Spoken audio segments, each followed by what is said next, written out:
Assalamu alaikum. Aziz Türkmenistanlılar, aziz doğanlar, ağaylar, kardeşler, yakınlar, uzaklar, oğudaşlar, iyileşler. Bir ağızdan ümmeti Muhammed, sevgili doğanlar. Kur'an-ı Kerim'i Recep ayının başından beri okuyup başladık hep orada Türkmen diline. Ve bugün hem inşallah Kur'an-ı Kerim'in 34. sebe, 35. Fatır ve 36. Yasin surelerini okumana niyetlendik inşallah. Bugün hem yatlayacağız. Recep ayının 26'sı Hicri 1445. yıl 7. fevral 2024. Sebe suresi Mekke'de inen sürelerden bolup 54 ayetten ibarettir. Bu sürenin adı 15. ayette ağzalayan ve Yemen'de bir milletin adı bolan Sebe sözünden gelip çıkıyor. Bu sürede Davud aleyhisselam peygambere verilen zatlar ve cinlerin Süleyman aleyhisselam peygamberin hizmetinde bulundukları var arada görün veriliyor. Rahman ve Rahim olan Allah'ın adı bilen. Hamdı sena asmanlardaki ve yerdeki ehli zadın iyisi olan Allah'a mahsustur. Şeyle hem ahirette de övgü ona mahsustur. Ol hikmet iyisidir. Ehli zattan haberdardır. Ol yerin içine giriyen zadı ve yerden çıkayan zadı, asmandan iniyen zadı ve asmana çıkayan zadı bilyendir. Allah rahim şefaatlidir, bağışlayıcıdır. İnkar edenler kıyamet hiç açan gelmez diyerler. Sen olara yok, gaybı bilyen Perverdigarinden kasam ediyerin kıyamet size hükmen gelir deyip ait. Asmanlarda ve yerde zerre yağılacak zatlar hem ondan gizliyin kalıp bilmez. Ondan küçük olsun, ulu olsun hemmeti aşkar kitapta yazılandır. Bu sebeple Allah iman getirenleri ve yaxşı işleri ediyenleri sıylavlandırar. Onlara bağışlanma, ören mübarek rızkalı vardır. Ayetlerimizin ündevlerini yok etmek için can edip urunyanlara olsa ingen ervet ve eziyet verici azap vardır. Özlerine ilim verilenler Perverdigarinden sana indirilenin hakikatliğini ve onun kudreti güçlü ve hakiki övgü münasip olan Allah'ın yolunu gösterýändigini görýärler. İnkar edýänler size bölük bolup pıtrap gideningizden soň täzeden ýaradyljakdygyňyzy habar berýän kişini görkezelimi? Ol ya Allah töhmet atýar ýa-da ol däli diýerler. Ýok, ahirete inanmaýanlar azabyň we çoň azgynlygyň içindedirler. Olar asmandan ve yerden öňlerine ve izlerine özlerini ähli tarapdan goşap alan asmana ve yere seretmeýärlermi? Eger islesek biz olary yere sokarys ýa-da üstlerine asmandan bölükler ýagyş ýyldyrym ýagdyrarys. Elbetde bu zatlarda her bir Allah'a yönelen bende üçin ibratlar vardır. Taqiq biz Davud'a aleyhisselam'a beyik mertebe verip ey dağlar ve kuşlar onun bilen birlikde tesbih edin dedik. Şeyle hem ona demirden giyin ve kov edip sövüt ördüyüp demiri yumuşatıp verdik. Ey Davud'un aleyhisselamın neveresi yaxşı işleri edin çünkü men sizin ediyen işlerinizi görýändirim. İýerden gidenine bir aylık, akşam gaýdyp gelene bir aylık yol geçen şemali Süleyman'a tawin ettik ve onun için misi çeşme ýaly eredip aktyrdyk. Perverdigariň ihtiýary ruhsady bilen bir näçe jin onun elinde işleýärdi. Olardan haýsy buyrugymyzdan çyksa ona ýalymly azap bererdik. Olar Süleyman aleyhisselam üçin ibadethanalar, heykeller, howuzlar, giyin okuralar, berkedilen gazamlar ýaly onun islen zatlaryny ýasaýardylar. Ey Davud'un aleyhisselamın neveresi, şükür edin, bendelerimin arasında şükür edýäni gaty azdır. Onun Süleyman aleyhisselamın ajarlygyny ýetirenimizde onun ölendigini, yaplanıp duran hasasyny iýen garynjadan başga görkezip bilen bolmady. Süleyman ýykylanda onun ölendigi jynlara aýan boldy. Eger jynlar gaýby bilsediler, onda olar onun ölü halda diýeri ýaly bolup hasa ýaplanan wagty kemsiz jezetlerini çekmezdiler. Taky sebe halky üçin ýaşaýan ýerlerinde ibratlar bardyr. Olaryň sağ hemde çep taraplaryny iksany bagy bosanlyk bardy. Olara Perwerdigaryňyň beren rızkalynyň iýiň için we oňa şükür edin. Ine-de ajaýyp şäher we günälerinizi bağışlap duran Perwerdigar diýildi. Emma olar hakdan yüz öwürdiler. Şonuň üçin olaryň üstüne gazaply sili iýerdik we olaryň owadan iki bagy bosanlyny, turşy irimişli, ağacı ýylgyny we az olak sedir ağacı olan bir baga öwürdik. Biz bu cezany olara gadyr bilmezlikleri üçin berdik. Hey bizim bir gadyr bilmez inkar edicilerden başka kişini cezalandyrarysmy? Biz olar bilen bereket dölen sevitlerimizin arasynda äşkar görünüp duran owadyr şäherler emele getirdik we olaryň arasynda gatnaw ýola goýup, ol ýerlerde giýje günniz arkaýyn gatnaň diýdik. Emma olar bu nygmatlaryň kadryny bilmän, bilgeçleýin. Ey Perwerdigarimiz, biziň ýolagçylyk etjek ýerlerimiziň arasyny daşlaşdyr diýdiler we özlerine zulüm etdiler. Biz hem olary erteke öwürüp derbi dagyny etip goýberdik. Elbetde bu zatlarda köp sabır edýän we köp şükür edýän kişiler üçin ibratlar bardyr. Taky iblis olar hakdaky gumanyny, niýetini durmuşa geçirdi. Şonuň üçin iman getiren bir topardan galany oňa tawin boldular. Aslında bolsa iblisin olaryň üstünden agylygy ýokdy. Emma biz ahirete inanýan bilen oňa şep şüphe edýäni tapawlandyryp bilmek üçin iblise bu mümkinçiligi berdik. Taky Allah ähli zady gorap durandyr. Olara aýt, Allahdan başga Allah şärik hasaplayanlarınızı çağırın. Olar ne asmanlarda ne de yerde zerre alacak zada hem eýçilik edýän däldirler. Olaryň bu yerlere, asmanlara we yere hiç ýeri şärikligi ýokdur. Şeýle hem Allahyň olar bilen bular ýalatlarda hiç ýeri kömekçisi ýokdur. Allahyň huzuruna diňe özüniň ruhsat berenleriniň şepagaty peýda berer. Yüreklerinden gorky çykarlanda olar Perwerdigariniz näme diýdi diýerler. Beýlekler bolsa hakykata aýtdy diýerler. Ol ören beýikdir, belentdir. Olara aýt, size asmanlardan we yerden kim rızkaly berýär? Olara ýene de Allah diýip aýt. Şeýle de taky ya biz ya da siz haýsy da bolsa birimiz dogry ýolda ýa-da açaçan azgynlyk içindedir. Olara aýt, siz biziň eden günälerimiz üçin jogapkar dälsiňiz. Bizden hem sizin edýän işleriňiz sebäpli hasap soraljak däldir. Olara aýt, Perwerdigarimiz biziň hemmämizi bir ýere jemläp, soň wagty aramyzda hak adalat bilen höküm eder. Taky ol ýeňijidir, ähli zady bilýändir.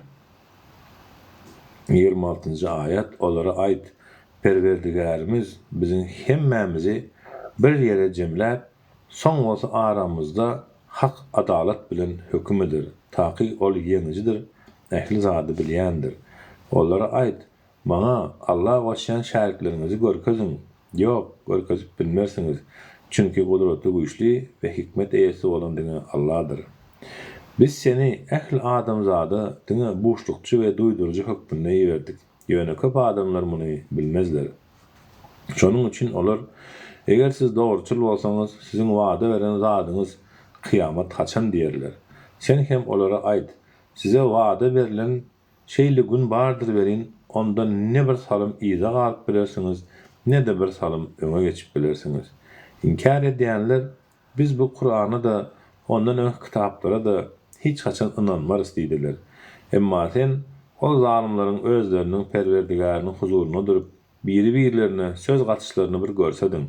Şonda ejiz hasaplananlar ulumsuluk edenlere siz bolmadyk bolsaňyz biz mömin bolardyk diýerler. Ulumsuluk edenler ejiz görülenlere Size doğru yolu gelenden soň ondan sizi biz gaýtardykmy? Yok, tersine siz günä edýärdiniz diýerler. Ejiz görlenler ulumçylyk edenlere giýje günni sizin işiniz hile gurmakdy. Çünki siz hemişe bize Allah'ı inkar etmegimizi ve ona şärik koşmamızı buyurýardyňyz diýerler. Olar iki topar hem azaby görenlerine bolsa ökünçlerini gizlediler. Biz hem ol inkar edenlerin boyunlarına demir halkalar daktık. Olar diňe eden işlerinin cezasyny çekerler. Biz haýsy sebite bir duydurucu peygamber iyi versek, şol ýeren azgyn gurupları biz sizin iyi veren zadyňyzy inkar edýäris diýdiler. Ýene olar biz baýlyk we perzent taýdan sizden has köp, şonuň üçin bize azap berilmez diýdiler. Sen de olara aýt, taky Perwerdigarim isleýänine rızkyly bol berer, isleýänine bolsa kem berer. Emma köp adamlar muny bilmezler. Bizim huzurumuza sizi ne baýlygyňyz, ne de perzentleriniz ýakynlaşdyryp biler. Bize dine iman getirip, ýaxşy işler edýänler ýakynlaşyp biler. Yine şolaryň eden ýaxşy işleri üçin sylaglary esse artdyrlar we olar cennetin köşklerini asdolu içinde bolarlar. Ayatlarımızın öğüt dündevlerini yok etmek için can edip urunyanlar olsa azaba duçar edilirler. Olara aýt, taky Perwerdigaryň bendelerinden isleýänine bol rızkyl berer, isleýänine bolsa kem rızkyl eder.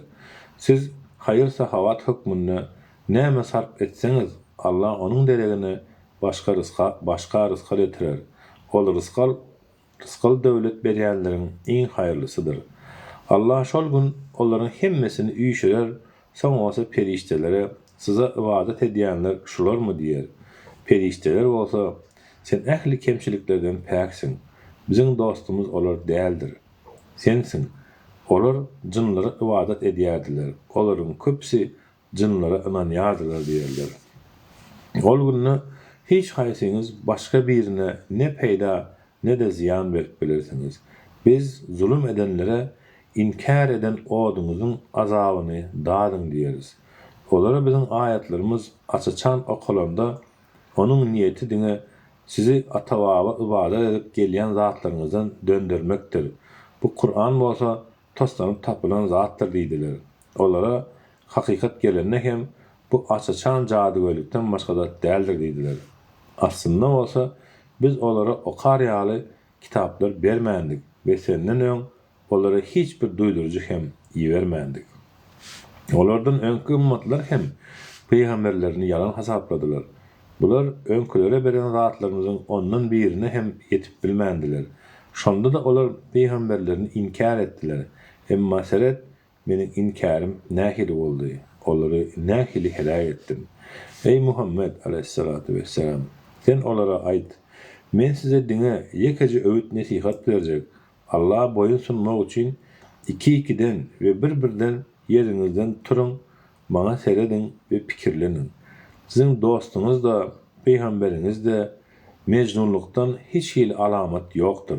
Olduňa siz öňüňizdäki ýowuz azapdan habardar edici peýgamberdir. Ey Muhammed aleyhissalatu vesselam, sen olara aýt, men sizden hak tölek soran bolsam, ol sizinki bolsun. Çünkü meniň syylagym diňe Allah değişlidir. Ol ähli zada şaýatdyr. Ey Muhammed aleyhissalatu vesselam, sen olara aýt, elbette Perwerdigarim hakikaty yüze çıkarar. Sebäbi ol gaýyby ören gowy bilýändir. Ey Muhammed aleyhissalatu vesselam, sen olara aýt, hakikat geldi ve bundan soň batıl ne bir zady yüze çıkaryp biler, ne de iyisine gaýtaryp biler. Ey Muhammed, sen olara aýt aleyhissalatu vesselam. Eger ýoldan çyksam, öz ziyanyma ýoldan çykaryn. Emma eger dogry ýol tapsam, bu maňa Perwerdigarim wahy eden zady Kur'any sebäplidir. Taky ol ähli zady eşidýändir, bize ýakyndyr. Ey Muhammed aleyhissalatu vesselam, sen olary gorkup aljaran wagtlary bir görsedin. Olara indi hiç kil çykalgy ýokdur ve olar ýakyn ýerde tutulandyrlar. Olar boljak iş bolandan soň ona inandyk diýdiler. Indi olar daş yerden dünyadaki durmuş geçip gidenden soň ne edip imana etsinler. Aslında olsa olar ön hakikaty inkar edipdiler ve uzak yerden gaýby görümleri bilmek üçin çaklamalary hödürleýärdiler. Indi mundan öň yaranlaryna hem edilşi ýaly olaryň özleri bilen arzu edýän zatlaryň arasyna böwet çekildi. Taky olar gaýgylandyrjy şüphäniň astındadırlar. Sadakallahul azim. Sebbe suresini okuduk ve Kur'an-ı Kerim'in 35. suresi Fatır suresine geçeriz. Doğanlar. Fatır suresi Mekke'de inen sürelerden bolup ol 45 ayetten ibaretdir. Bu sürenin adı ilkinci ayette ağzalayan dördücü manisini anlayan Fatır sözünden gelip çıkıyor. Rahman ve Rahim olan Allah'ın adı bilen. Ehli hamd sena asmanları ve yeri yoktan dördücü 2, 3 ve 4 kanatlı perişteleri ilçiler eden Allah'a mahsustur. Ol yaratmağını isleyişi yağlı arttırar, taƙi Allah'ın ehli zada gücü yetiyendir. Allah insanlara haysı da olsa bir rahmet kapısını açsa, ama hiç kim bövet bolup bilmez. Allah'ın tutan, saklan zadını ondan sonra boşalıp bilen bolmaz. Ol kudreti güçlüdür, hikmet eğesidir. Ey adamlar! Allah'ın size veren nıgmatlarını yada salın. Allah'dan başka size asmandan ve yerden rızkal verip bilecek yaratıcı var mı? Ondan başka ibadete layık Hudaý yoktur. Bu ýagdaýda näme üçin küpüre gaýdyp gelýärsiniz? Eger seni yalan hasaplayan bolsalar gynanma. Çünkü senden öňkü peýgamberleri hem yalan hasapladylar. Ähli işler Allah'a dolanyp barar. Ey insanlar! Elbette Allah'ın beren wadaty hakykatdyr. Ägä bolun. Dünya ýaşaýşy sizi aldamasın. Ol yalançy şeytan sizi Allah hakda Allah günahları geçer diýip aldaba düşürmesin. Taky şeytan sizin düşmanınızdır. Şonuň üçin siz hem onu özüňize düşman bilin. Ol tarapdarlaryny diňe oda laýyk kişiler bolmaklary üçin çağırýar. İnkar edenlere bolsa ören ýowuz azap bardyr. Emma iman etirenlere ve ýaxşylyk edýänlere ýalkaw we uly syýlak sowap bardyr. Edýän yaramaz işleri özüne gowy görkezilen ve olary gowy gören kişi heýde erbetlik etmeýän kişi ýaly bolarmy? Taky Allah öz isläni ýoldan çykarar, isläni olsa dogry ýola gönükdirer. Şol sebäpli olar üçin göwnüň ynjalmasyn.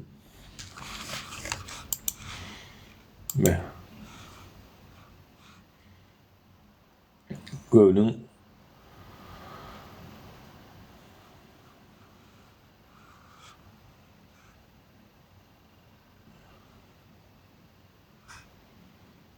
Allahümme salli ala seyyidina Muhammedin ve ala ali seyyidina Muhammed sadakallahul azim.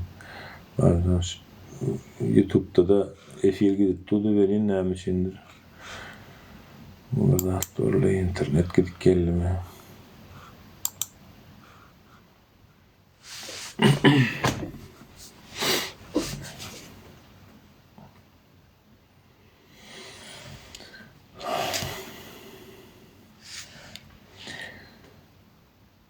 Edýän yaramaz işleri özüne gowy görkezden we olary gowy gören kişi hediye erbetlik etmeýän kişi alyp bolarmy? Taky Allah öz isläni ýoldan çykarar, isläni olsa dogry ýola gönükdirer. Şol sebäpli olar üçin göwnüň ynjanmasyn. Elbette Allah olaryň edýän zatlaryny bilýändir. Yerleri iyi verip bulutlary bereketlendirýän Allah'dır. Soň biz onu bir ölü ýurda ýollarys ve şonuň bilen ölümünden soň ýeri canlandyrarys. Ölen adamlaryň täzeden dirilmegi hem şonuň ýaly bolar. Kim izzat ve at awara isleýän bolsa, ähli şan şöhret Allah değişildir. Ama Allah diňe gowy sözler barp ýeter. Allah'ın huzurunda gymmatlydyr. Olary bolsa ýaxşy işleri ýokary çykarar. Erbet işler bilen dürli duzaklar gurýanlara bolsa ören ýowuz azap bardyr. Olaryň guran duzaklary hökmän bozular. Allah sizi ilki toprakdan, soň bir damja suwdan yaratdy. Soň bolsa jüýt taýlara böldi. Hiç bir ayal maşgara Allah'ın eradası ihtiyarı bolmazdan ne hamile galyp biler, ne de dogrup biler. Ömrünün uzaldyrylmasy ýa-da gys kaldyrylmasy anyk kitapda, lewh-i mahfuzda yazılmadyk hiçbir ýaşaýjy ýokdur. Elbetde bu Allah üçin ölen ansatdyr. İki deniz biri bilen deň däldir. Olaryň biri süýji, içmäge ýakymly bolup, belegisi duzly we ajydyr. Emma olaryň ikisinden hem täze et ýersiňiz we dakynýan bezeglerinizi çykarýarsyňyz. Sen Allah'ın rızkalyny gözlemeňiz we oňa şükür etmeňiz üçin deňizi hem böwsüp gidýän gämiler bilen görersiň. Allah giýjäni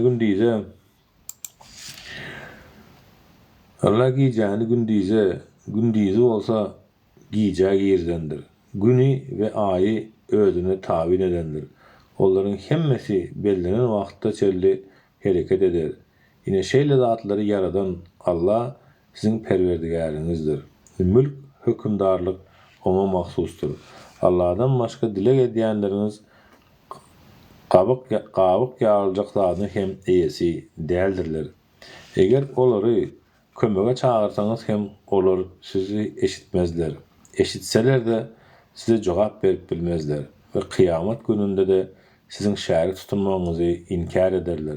Hiç kim sana bu zatlary ähli zatdan habarly Allah ýaly ýetirip bilmez.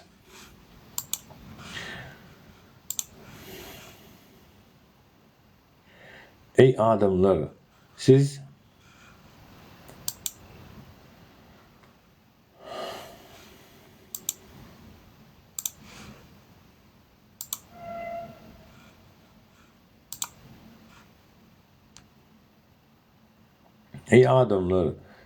Allah'a mätäçsiniz.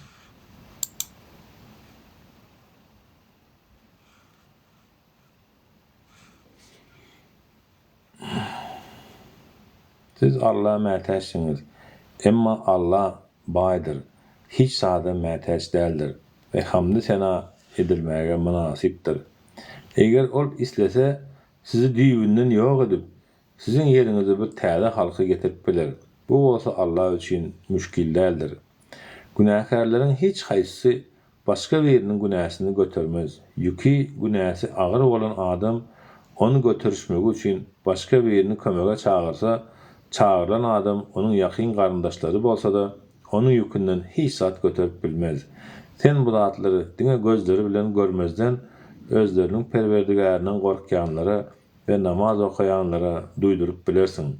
Kim günäden päklense diňe özü üçin päklenýändir. Gaýdyş diňe Allah tarapdyr. Hey, kör bilen görýän adam deň bolarmy? Hey, zulmat, tümlük bilen ýaktylyk deň bolarmy? Hey, kölege bilen ıssy, jewza deň bolarmy? Hey, dirler bilen ölüler deň bolarmy? Elbetde Allah öz islänine eşitdirer, sen gowurdaklara eşitdirip bilmersiň. Sen diňe bir duýdurujusyň. Biz seni hak we hikmet bilen boşlukçy we duýduruju edip ýerdik. Aslında arasynda duýduruju bolmadyk hiçbir millet ýokdur. Seni yalan hasaplasalar gynanma. Senden öňküleri hem yalan hasaplanylypdy. Peýgamberleri olara aýdyn deliller, mucizalar, sahypalar we aýdynlaşdyrjy kitap getiripdiler. Soň bolsa biz inkar edenleri garwap tuttuk. Görmeniň jazam nähili boldy. Sen Allah'ın asmandan su gönderýändigini, soň onuň bilen dürli renkdäki miweleri çykarýandygyny görmediňmi? Dağlardan bolsa ak, gyzyl, al elwan renklerde ýollary we şargara dağlary daratdyk. Şonuň ýaly dürli renkde adamlary, mallary we haýwanlary yaratdyk. Onuň bendeleriniň arasynda diňe hakyky alymlar Allah'dan çyn yürekden gorkýandyrlar. Taky Allah gudraty güýçlidir, bagyşlaýjydyr.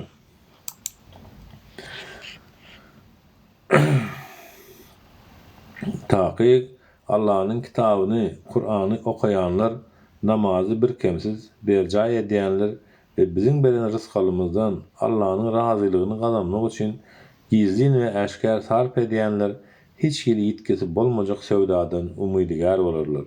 Sebäbi Allah olaryň sylaglaryny dolu ýetirer ve öz pazlı kereminden olara has arttırıp berer. Taƙi Allah bağışlayıcıdır. Şükür ediyeninin sıyılığını artıkmacı bilen berýändir. Sana vahiy eden, indiren bu kitabımız senden öňki indirilen mukaddes kitapları tasdikleyici hakikattir. Taƙi Allah bendelerinden habardardır ve olary görýändir. Son olsa biz kitabı bendelerimizin arasından saylap seçenlerimize berdik. Olardan özlerine zulüm edenler, käbir günah işlere bulaşanlar, ortaça bolanlar, farz amalları yerine getirip haram işlerden gaça duranlar ve Allah'ın ihtiyar bermegi bilen hayırlı işlerde öňe geçmek için yarışýanlar hem bardır. Ne bolsa ören uzlup ulu pazlı keremdir. Artykmaçlykdyr. Olara girerleri ýaly adın cennetleri bardır. Şol ýerde olar altın bilezikler ve dürler bilen bezenerler. Olaryň cennetdäki egin eşikleri ýüpekdendir. Olar cennette bizden gam gussamyzy aýaran Allah'a hamdy senalar bolsun. Taƙi Perwerdigarymyz bağışlaýjydyr. Şükür edýäniň syýlygyny artykmajy bilen berýändir. Ol şeýle bir Perwerdigar bolup biz öz pazly kerem bilen esasy ýaşanyljak ýurda cennete ýerleşdirdi. Ol ýerde bize ne ýadalyk gelir, ne de bizarlyk diýerler. İnkar edenlere bolsa dozak odu vardır. Olara ölürleri ýaly ölüm hem verilmez, dozak azabı hem ýeňilleşdirilmez. İnkar edici olan kişilere biz ine şeýle ceza berýändiriz. Olar ol ýerde ey Perwerdigarymyz, öňkeden işlerimizden başga ýaxşy işleri etmegimiz üçin bizi dozakdan çykar diýip dady perýat ederler. Biz size dünýäde pikirlenjek kişiniň pikirlenip bilmegi üçin yeterlik ömür bermedikmi? Size duýdurjy hem gelipdi. Indi bolsa azaby dadyň. Zalimlaryň hiç ýyl kömekçisi boljak däldir. Taƙi Allah asmanlaryň we ýeriň gaýby habarlaryny, gizlinliklerini bilýändir. Taƙi kol gursaklardakyny, ýüreklerdäkini hem bilýändir. Sizi yer ýüzüne orun tutar eden ol Allah'dır. Kim inkar etse, onun inkar etmegi özünün ziyanınadır. Kapırların inkar etmegi Perwerdigaryňyzyň huzuruna diňe gahar gazabı arttyrar. Kapırların inkar etmegi diňe özlerine olan zeperi arttyrar. Ey Muhammed aleyhissalatu vesselam, sen olara aýt, Allah'dan başga kömege çağırýan şäriklerinizi gördüňizmi? Maňa olaryň yer ýüzünde näme ýaradandygyny görkeziň, ýa-da olaryň asmanlaryň yaradylmagyna goşantlary barmy? Ya bolmasa olar biziň özlerini indiren bu kitabymyzdan bir tutaraga dayanýarlarmy? Ýok, zalimler bir-birlerine aldy wada berýärler. Allah asmanlary we ýeri ýitip ýok bolmagandan goraýar. Eger olar ýitip ýok boljak bolsa, Allah'dan başga ony saklap biljek hiç kim ýokdur. Taƙi ol halimdir, howlugyan däldir, bağışlayıcıdır. Olar özlerine bir duýduruşy gelse, bir doydurucu gelse, beýleki milletleriň her haýsynyň has köpürek dogry ýola girjekdikleri barada Allah'dan bir kasam etdiler. Olara bir doydurucu gelenne bu olaryň diňe halkdan daş düşmeklerine sebäp boldy. Sebäbi olar yer ýüzünde tekepbirlik edýärdiler we ören erbet hileler urýardylar. Elbette gurulan hileler diňe eýelerini ziyan ýetirer. Dogrusy olar öňki ýaşanlaryňkydan başga kanuny ýazgyda garaşýardylar. Emma Allah'ın kanununda hiç ýyl ütköşüklik tapmarsyň. Elbette Allah'ın kanununda hiç ýyl özgerme tapmarsyň. Olar yer ýüzüne aýlanyp özlerinden öňkü milletleriň ahyrky netijeleriniň nähili bolandygyny görmeýärlermi? Aslında öňkü milletler olardan has hem güýçlidirler. Ne asmanlarda ne de yerde Allah'ını eciz edip biljek, Allah'ın azabından halas boljak hiç zat ýokdur. Taƙi ol ähli zady bilýändir, ähli zady güýji ýetýändir. Eger Allah insanlary edýän işleri sebäpli cezalandyrsady, onda ol yer ýüzünde hiç bir canlar goýmazdy. Ýöne Allah olary belli bir wagtda çelli cezalandyrmaýar, gijikdirýär. Emma olaryň wagty gelende Allah'ın öz bendelerini görüp durýandygy äşkär hakykatdyr. Olary eden işlerine göre ceza verer. Sadakallahul azim. Beşler Kur'an-ı Kerim'in 30. suresi Fatır suresini hem okadık. Şimdi nesip olsa Yasin suresine geçeriz inşallah. Yasin suresi Mekke'de inen sürelerden bolup ol 83 ayetden ibaretdir. Sürenin adı ilkinci ayette gelen elif bi harfleri bolan ya ve sin harflerinin koşulup gelýän sebäpli bu ad bilen adlandyrlypdyr. Käbir alimlaryň garaýşyna göre ey insan manisini anladyan Yasin diýmek bilen Muhammed aleyhissalatu vesselam'a yüzlenilýär. Yasin suresini haqqy ikrar edýänler bilen etmeýänleriň ahwalaty, kıyamatda boljak zatlar ve Allah'ın kudretinin beyanı getirilýär. Rahman ve Rahim bolan Allah'ın adı bilen Yasin hikmetli Kur'an'a kasam bolsun. Taqiq sen iyi verilen peygamberlerdensin. Sen doğru yolda baryarsın. Bu Kur'an kudreti güçlü ve rekim şefaatli Allah tarafından ata-babalarına duyduruş berilmedik. Şonun için hem gapyl kalan kowma duydurmak için indirilendir. Kasam bolsun. Olaryň köpsine ceza vermek söz hakikat boldy. Bes olar iman getirmezler. Biz olaryň boyunlaryna eňeklerine çenli yetip duran halkalar geçirdik. Şol halkalar sebäpli kelleleri ýokaryk bakyp durandyr. Biz olaryň öňlerinden bir bent, izlerinden himmen bir bent etdik. Şey dip olary gawak koyduk. Indi olar hakikaty görüp hem bilmezler. Sen olary azap bilen gorkutsaňla, gorkuzmasaňla olar üçin tapawut ýok. Barybir inanmazlar. Sen diňe Kur'any eýerýän, görmesek hem Rahmandan Allah'dan gorkyan adamı duydurup bilersin. Ine onu Allah'ın yalkawy we ýaşsylygy bilen söýünjüle.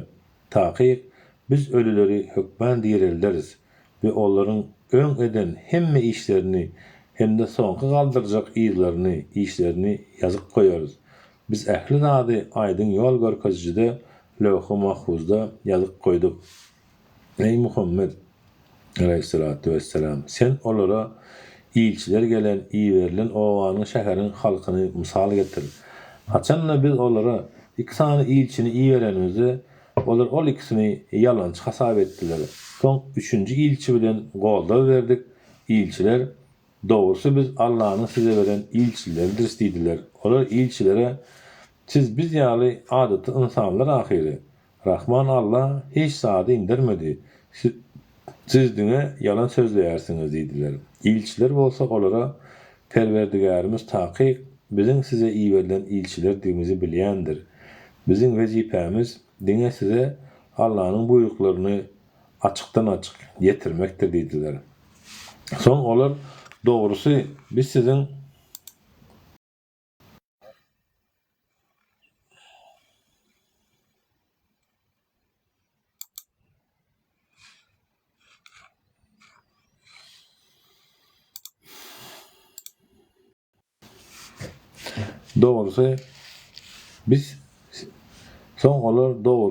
sizin bilen bize şumluk gelýär. Eger siz bu pälinizden dänmeseňiz, kasam edýäris. Biz sizi daşlarys. Bizim tarafımızdan size juda ýowuz azap gelip ýeter diýdiler. İlçiler olara sizin şumluğunuz özüňizde bolsun. Eger de size nesihat berilýän bolsa, munyň nämes şumluk bolsun. Tersine siz hetden aşan kowumsuňuz diýdiler.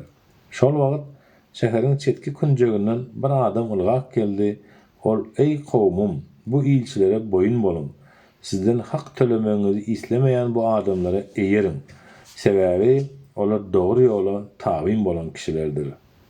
Men näme üçin özümi Yaradana ibadat etmeli däl. Sizin hemmäňiz oňa dolanyp bararsyňyz. Men Allah'dan başga hudaýlar tutunaýynmy? Eger Rahman Allah maňa haýsydyr bir ziyan ýetirmek islese, onda olaryň Allah'dan özge hudaý hasaplaýanlygyny şefaati maňa hiç ýyl peýda bermez. Olar meni halas hem etip bilmez. Beýle ýagdaýda men äşkär görünip duran ters ýolda bolarym. Takyk men siziň Perwerdigaryňyze iman getirdim. Maňa kulak asyň diýdi. Düşündirişi, ol adamyň bu sözlerinden soň kapyrlar diýmek sen hem onuň dininden ekeniň diýip onu daşlap başlaýarlar. Ol adam hem şol ýerde jan berýär. Ol adama ey bendem gel cennete gir diýildi. Şonda ol käşke kowmum hem Perwerdigarymyň meniň günälerimi geçendigini we meni hormatly kişilerden edendigini bilsediler diýdi. Biz ondan soň onuň kowmuynyň üstüne olary helak etmek üçin asmandan goşun indirmedik. İndirmekçi hem däldik. Diňe elkenç bir ses boldy. Olar dessine duran ýerlerine doňup sönüp kaldylar. Özlerine bir peýgamber gelenine onuň üstünden gülüp ýaňsylaýan ol bendelere haýp bolsun. Olar Allah şärik goşanlar özlerinden öň öten ençe kowumlary helak edendigimizi görmeýärlermi eýsem. Olar gaýtadan dolanyp olaryň ýanlaryna gelip bilmezler. Elbetde olaryň hemmesi jemlenip kıyamet gününde bizim huzurumuza getirilir. Bu meselede ölü toprak olur için bir ibrat nişanıdır. Biz toprağa yağış suyla can verdik ve yerden dänesini gögödüp çıkardık. Yine olur insanlar şondan iyi yerler. Biz yerin yüzünde ençe hurma bostanlarını, üzüm bağlarını dörttük. İnsanların şol bostanların meyvesini hem de öz elleri bilen öndüren zatlarını iýmekleri üçin ol yerlerde ençe çeşmeleri aktarıp koyduk. Eýsem olar şonda da şükür etmeýärlermi? Yerin öndürüp östüren zatlarının, insanların özlerinden hem de entek bilmeyen zatlarının barça jüwitleri yaradan Allah ähli kemçiliklerden päkdir. Giýje hem olar üçin ibrat nişanydyr. Biz ondan günnüzi çekip aýyrýarys. Olar şonuna dessine tümlükde galýarlar. Gün özüne görkezilen keskitli ýere tarap akar. Bu gudraty güýçli hem de ähli zady bilýän Allahyň takdiridir. Ýola goýan düzgün nizamydyr. Aý üçin hem bir näçe menzilleri, ýollary keskitläp goýdy. Ahirinde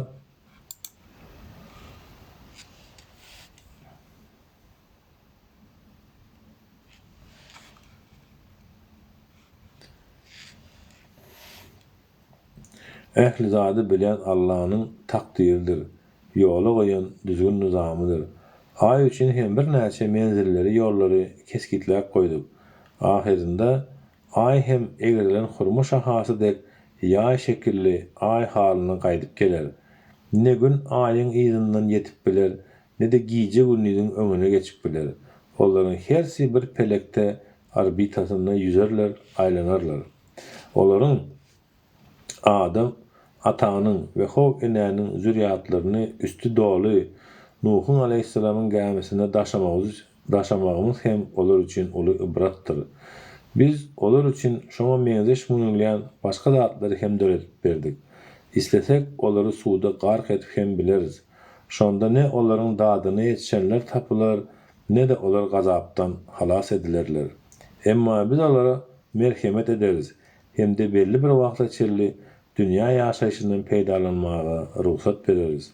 Olara merhemet edilmegiňiz üçin siziň indiki etjek işleriňiz zararly, Allahdan gorkun diýilende olar muňa düýbünden gulak gabartmazlar. Olara özleriniň Perwerdigarynyň aýatlarynyň bir aýat gelende ondan ýüz öwürýärler.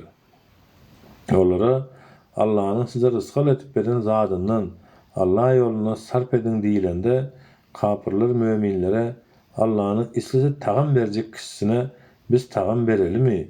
Takyk siz göz görtele ters ýoldasyňyz diýdiler. Olar eger siz dogruçul bolsaňyz ol wada azap haçan bolar diýerler.